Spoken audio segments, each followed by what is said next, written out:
All right, give me just a sec. So, I wanted to do this video for a while now. Um, Basically, when the Acolyte came out, when it started, the from day one, like I knew what they were going to do with this show. When they announced it, and we saw like the picture of the bloody lightsaber, or whatever, and then read the initial interviews, I knew they were going to do something with this show to make the Jedi look bad. And what they were going to do was use a technique called dialectical inversion. And that's a big word way of saying an old trope that we've seen before. And it's the we're not so different, you and I trope that villains give to heroes a lot. Like Joker did in Dark Knight. That's probably the most famous one. And we'll go back to that example. But and how you know they did this and they did it intentionally is because all the defense of this show comes down to that. When fans, rightfully complained about the mistreatment of the Jedi in the show, the narrative kept coming out of, oh, but the Jedi are flawed. Or people were saying, oh, you're so dumb. The prequels, even George Lucas showed the Jedi are flawed. Da, da, da, da. It's always the Jedi are flawed, or the Jedi are baby kidnappers, or all this kind of stuff. And that's all stupid. And I'll get down to that. Um, Dialectical inversion is an idea that of equating two things that should not be equated, and then inverting the moral and or authoritarian differences between the two. And it's done a lot in politics. It's done mostly in politics, usually done in progressive leftist politics. But you see an example of this in a slower way in George Orwell's Animal Farm, kind of with Snowball and Napoleon, where they start out both as pigs, trying to lead the animals, and the animals prefer Snowball. And slowly, very much like Palpatine does in the prequels, Napoleon convinces everyone to turn on Snowball, and when they won't, he drives Snowball out with force, and then he creates a narrative of how bad Snowball is, so that they went from being equals, and Snowball was actually appreciated more, than they went to equals, and then Napoleon surpasses him. So here's a quick example of it with these like Switch controllers. Here's an example of dialectical inversion. Is if I say I like red, and you say you like blue, and I say, okay, well, they're both colors, so we can agree on that. You say yes. And then I could use several narratives to say, well, red is the color of blood, red is the color of passion and love. It serves a greater purpose than blue. Blue, is like the sky, or blue is sad, red is fiery, red is passion, red is love. What I'm trying to do is convince you that red is better. So I want to change your view of blue that you prefer here to equal to red is better. That's a quick, probably non-academic description of dialectical example of dialectical inversion. But what we see with the Jedi and the Acolyte and this argument is you get the Jedi and the Sith.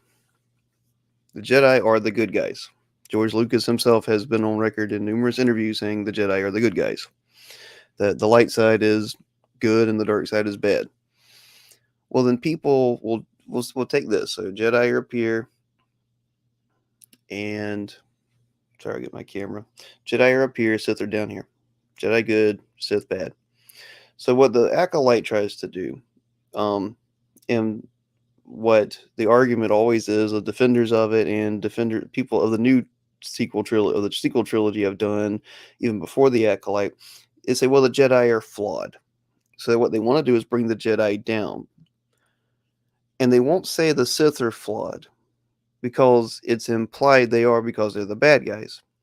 But it's a lie of omission. It's to say the Jedi are flawed.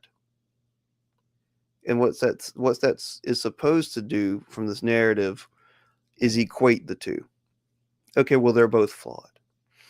The next step is then to beat down how hypocritical the Jedi are, and that hypocrisy is bad. So now the Jedi are down here because the Sith aren't hypocritical. And there's some problems with that. Like, one thing, the Jedi are not hypocritical. And the way usually that people use hypocrite is to describe someone who meets 4 out of 5 good tenets of what they believe, and either dropped the ball on one, or hasn't quite gotten to one, or did actually meet all 5, but someone didn't like how they did it, or they just are in bad faith. So what they do is instead say, well, it's better to be, at least I'm not a hypocrite. And that's basically what the argument comes down to between the Jedi and the Sith, and this dialectical inversion, and the fans of the Acolyte and the fans of the sequel trilogy do this, like the same argument over and over and over and over again. But there's several things wrong with that. The Sith are evil, and that's where the conversation should end. And if someone brings this stupid argument to you, you say, no, the Sith are evil. The Sith kill people, and they like to do it, and they want to enslave the universe. They crave about power for their own sake. The Jedi train their entire life to be selfless and to die for other people, and people can leave the Jedi Order anytime they want. Once you try on the back foot of trying to defend against hypocrisy or flaws, you've lost. Like, this is how the dialectic works. It's like if someone accuses you of sexism or racism and you know you're not, and then, or someone says you're stupid and you know you're not, and then you say, well, I'm not that. Well, now you're engaging on their terms, and now you're on the back foot, and you're not going to win. The point of a dialectic, especially dialectical inversion, is, from the philosophical sense, a dialectic is to synthesize. You've heard that. I'm sure people have heard that term before: thesis, antithesis, synthesis. But in practical terms, what it is to get you to compromise. And we see this as a great example in The Dark Knight, with you have the Joker on one side and you have Batman on the other side. In the entire movie, the Joker is trying to get Batman to see things his way. He is trying to get Batman to enter the dialectic with him so he can invert it. So it won't be that they're the same, it's that the Joker is right. And we know that is true because of the character Two-Face. And this is actually what is brilliant about Two-Face in this film, and why he's needed in this film as a villain and as a hero, is that he is split down the middle. He is the dialectic personified. More so, he is dialectical inversion personified, because he goes from Harvey Dent, good guy on the side of the law, to Two-Face, or wounded Harvey Dent. He's got both of the faces, and he gets a visit from the Joker, and then he becomes Two-Face completely. So you've got the good and the bad, but the bad side's always winning. He compromised, and because he compromised, he is no longer good. You can't have the duality like that. It's something that corrupts. You can't give in and enter into that dialectic. And that's what Harvey tries to do. That's why he says it's not fair, and that's his equalizer. That's his way of bringing good down and bringing evil up, is to use fair as the ultimate good. And if good doesn't equal fair, then it's not good. And that's why he gives him the chance at the end, and he won't believe in a good morality. And when Batman saves the Joker, that's what the Joker goes, "You are incorruptible." And he realizes that he can't bring Joker down. And that's why he actually said that to Batman. I took Harvey Dent and I brought him down to our level. And there's a lot more to say. It's a loaded sentence. But long story short, let me get back to this. The Jedi failed in the prequel trilogy. That doesn't mean they were hypocritical, and it doesn't even mean they were flawed. It means they were overpowered. Like, failure is not a flaw. Failure is not hypocrisy. They were overpowered by the greatest Sith Lord that ever existed, and it may have even actually been the will of the Force, which the Force is not portrayed, as far as I can tell, in the Star Wars universe. It's not God. It's not an ultimate good.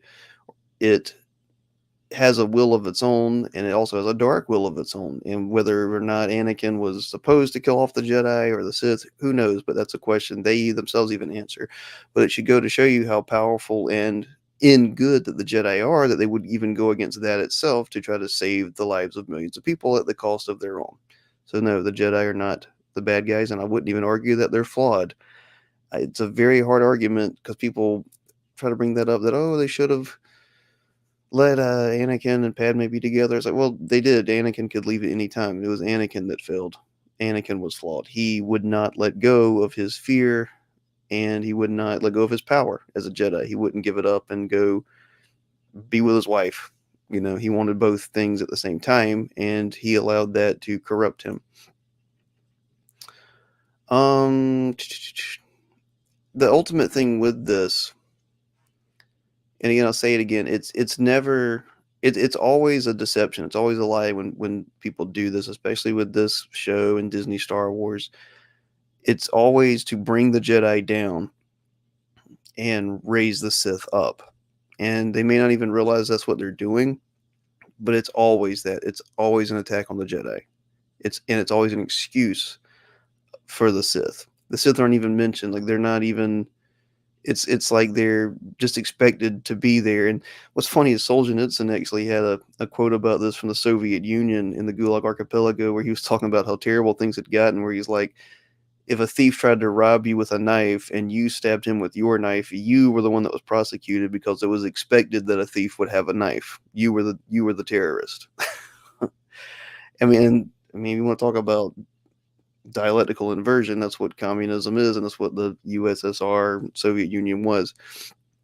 But what I say all that to say that, and I'm not trying to be mean, but I don't know how you could be an actual fan of the sequel trilogy and an actual fan of the Acolyte. I'm not saying somebody who just watched it and kind of enjoyed it because they liked parts of it, that with lightsabers or whatever, but actually bought into the ideology and have a standard. And I think that's what it is. I think these people do not want a standard. I don't think they want a moral standard to have to live up to, because that's what the Jedi are. And any time I see people attacking the Jedi and saying how much they failed Anakin, or because they didn't, or how flawed they are, when you push a little bit back, the argument usually comes down to, oh, they don't really want, they hold the Jedi to an obscene standard that the Jedi meet, but it's a made up standard this person made up, but they don't really want standards. And they don't want standards because they don't hold the villains up to that same standard. Again, it's just kind of expected that the Sith just exist. And in the Star Wars universe, the Sith are basically like this chaotic force of entropy that just destroys everything. Like it's always there. And the Jedi are only thing standing in the way, and they're doing it selflessly. They're sacrificing all attachments and all personal gain to save the defenseless, you know? So I think that's what it comes down to, is that people who agree with the ideology of the Acolyte, they don't want a standard. Oh, and the other thing is, another reason it failed is because people don't want that idea. And one reason we know that is because the Acolyte is a Lilith story. And if you're not familiar with Lilith, it's an old uh, Jewish kind of, and I guess early Christian mystic. They all kind of adopted it too. Story that Adam had multiple wives from Adam and Eve, but Lilith was the first wife, and she didn't want to be ruled by Adam, so she kind of partnered with the snake / Satan and got power that way. And that's what this story is. One of the twins, the quote unquote good one, becomes the bad one at the end, and that's eh, the allure of power and even maybe seduction, physical seduction from the stranger. And that's what he's kind of like the serpent in the garden, and she's kind of like Lilith. And people knew this story for 5,000-6,000 years. It's been in the human psyche for that long, for a lot of civilization. But we know it as a warning story. And like another one you see that in is The Witch, by I forget the director, but it's the horror movie that came out a few years ago. It's a wonderful movie, but it works because it's a horror story where the girl accepts Black Phillip's offer, and she becomes a witch, and it's a tragedy and it's horrible. Like he just murdered her family and tricked her into what he calls power and living deliciously, and she's a slave now. And that's what this story is. Like the good twin, the bad twin. I get their names confused. I think it was Osha that became the bad one at the end. I didn't care to remember. She is now a slave to the dark side. And this is wrapped up and presented as like a feminist kind of empowerment thing, but that's how a lot of feminist empowerment stories are, is they basically are a Lilith story. It's a woman, and it's the witch story. It's the old not just the movie, but witches from the medieval period. That was the whole thing, is like a witch was a woman who made a deal with the devil for power, usually to usurp her husband or just male authority in general. And we know this story, and people know that it's a warning, and they know it like isn't great for society, and it's not great for men or women. And I think that's a major reason why this show failed, is because the scent of this was on it. The scent of the inversion and destruction and mockery of the Jedi, and the Lilith side of it were predictable from the start. Um, I think people are smarter than we give them credit for.